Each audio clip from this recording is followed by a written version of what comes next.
Good evening, everybody. It's nice to see everyone. I hope everybody's doing well.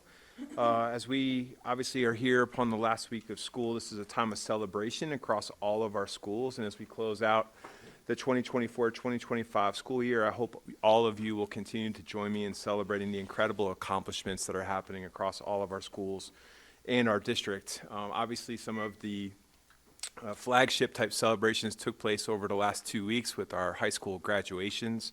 It was an incredible, very joyful event to celebrate over 2,000 high school graduates, so super proud of that. I think what stands out to me are the similarities that exist while also the differences. And if you think, every single student that meets the criteria for graduation does get a PSD diploma, a diploma filled with integrity.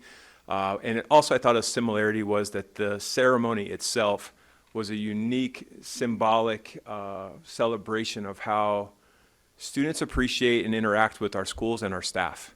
It was not just a celebration of our students, but all of the people who helped them along the way to get there, and to see how our schools individually and uniquely celebrate our students, from rose ceremonies to teacher stories to different types of cups and championship type symbolic figures to help recognize student leadership.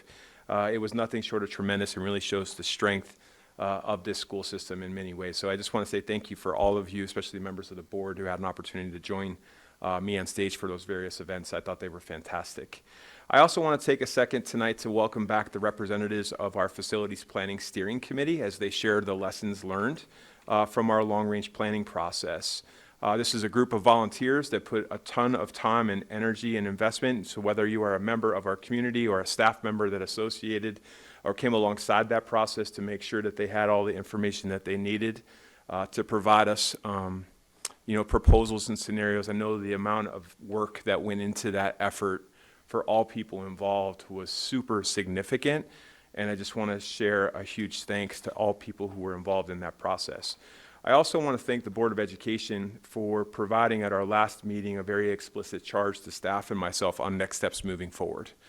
I think whether we're talking about the Poudre Community Academy, one of our alternative high schools, or our Transition Pathways programs, I think we're incredibly clear that we need to identify a new facility and/or site for each of those particular programs as soon as possible. Staff and I will be coming back to the board on June 11th to have a community conversation on what are those programs, who do they serve, so we can have not just a program about facilities and potential location, but talk about the uniqueness of those programs and the value proposition if we put these particular programs in the right facility, what actually can happen in a positive way for our district and especially for those that it serves. I want to be really clear that we are, from a PCA standpoint, as a staff, going to prioritize potential placement of facilities that are in our portfolio of facilities that are not currently schools. We know that there's been a tremendous amount of emotion as schools have been named and put on a scenario or potentially taken off a scenario, and it is not our intent at all between now and the rest of into next year to identify any new school to begin to kind of think about what that can look like, knowing that there's a lot of emotion that comes with that. This is a time to start a healing process, and we do have a couple of ideas around a facility in particular, which is our Fuliana Early Learning Center, that we are going to explore the feasibility. We're not going to come back on June 11th with a fully baked out plan. So I want to be really clear, not overpromise and underdeliver. But I do want to acknowledge that the PCA community, if you're listening, we want to do this thoughtful next steps in your history with you and in partnership with you. And we need to come alongside and sit at the table around what is the vision that you have for your particular school community. But as we do look at internal solutions for that alternative high school, I want to be explicit with members of the board and the community who are listening in. We as a staff are going to prioritize facilities that are in our current portfolio that are not currently used for school.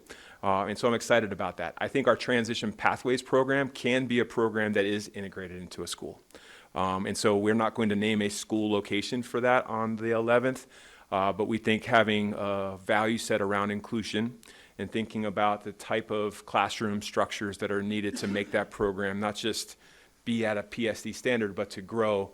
We do think that is an opportunity that is feasible within a school structure, but we want to do that well so students have internship and externship opportunities that are located alongside of a bus line or approximate to CSU, And so we have opportunities to think about that differently, but we as a staff are looking forward to having a more thoughtful conversation that will be educative in nature about those programs on June 11th.